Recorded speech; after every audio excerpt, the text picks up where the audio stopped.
بأمانة شديدة الزمالك بيعيش فترة صعبة جدا، ومن أسوأ فتراته على جماهير نادي الزمالك. جمهور نادي الزمالك بمختلف انتماءاته في كل مكان حزين جدا جدا على اللي بيحصل في نادي الزمالك، وعلى مجلس الإدارة اللي وصل نادي الزمالك لهذه المرحلة. أنا بتكلم بأمانة شديدة جدا. المرحلة اللي فيها نادي الزمالك حاليا كل الجماهير غير راضية عن اللي بيحصل ده.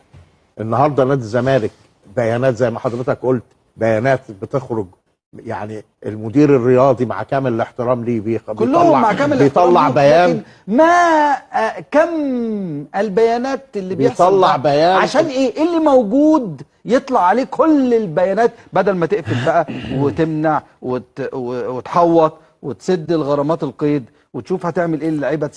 بيان بيان بيان.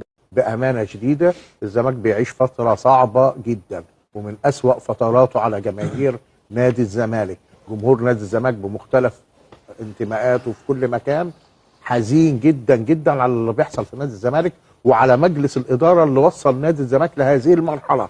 أنا بتكلم بأمانة شديدة جدا. المرحلة اللي فيها نادي الزمالك حاليا كل الجماهير غير راضية عن اللي بيحصل ده.